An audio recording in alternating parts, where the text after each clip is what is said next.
sure a lot of you, when you play out on the golf course, encounter circumstances where perhaps we're just off the edge of the green, we're in a length of grass which is too long to putt through, but we're not particularly far from the flagstick. We've got a little bit of green to work with in front of us. Now, most traditionally, I'm sure a lot of you would look to play a chip shot from here if you couldn't putt the ball, and you might play that with perhaps one of your normal wedges, perhaps take something like a 7 or an 8 iron and play a chip and run from the edge of the green. But sometimes when the grass is either growing against you or the ball's sat down, nestled down in a poor lie, playing a chip shot can be quite risky. You risk stubbing the ground, maybe catching the ball a little bit heavy, a little bit thin possibly, and we lose a little bit of control over the shot. So from a poor lie around the edge of the green, or if you're a player who struggles maybe with their chipping game, I'm going to show you a really useful shot that you can perhaps learn and develop around the greens and save a few shots here and there. So rather than using an iron, what I've actually done is I've grabbed a hybrid club. Now this is 19 degrees, this is my 3 iron replacement club, but you may have seen guys on the tour use a fairway wood to play this shot as well.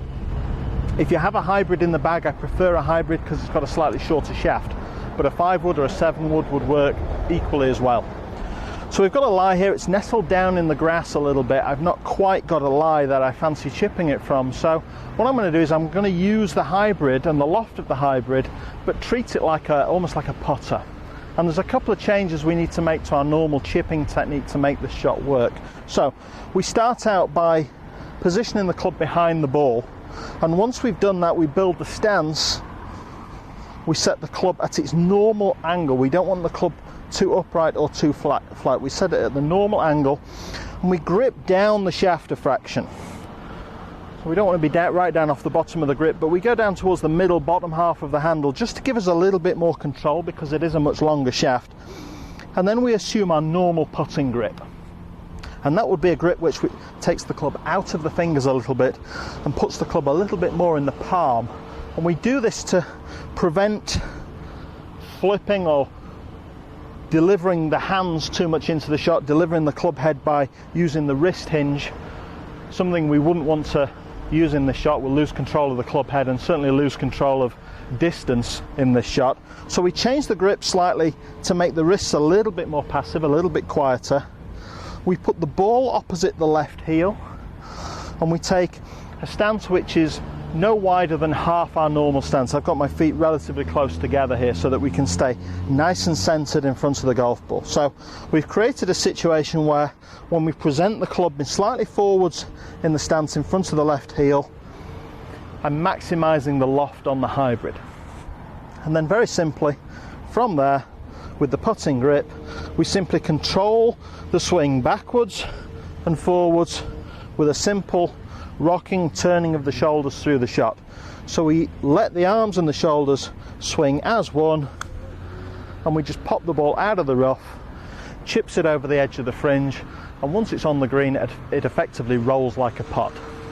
Now, one element of this shot which is different to, say, using your wedges for this shot is that a hybrid, obviously being a distance club predominantly when we use it normally, the golf ball will come off the club face a little bit quicker than it would with an iron. The ball tends to jump off the club face. So we can hit the ball a reasonable distance, even from a poorish lie, with a very small swing. So you may need to practice this a little bit to generate a little bit of feel of how far the ball's actually going to go when you strike it. But for a relatively small stroke, I can chip the ball 15, 20, 25 feet across the green without too much trouble, and greatly reduce the risk of stubbing a chip a few feet in front of us, costing us a shot. So we're out on the golf course.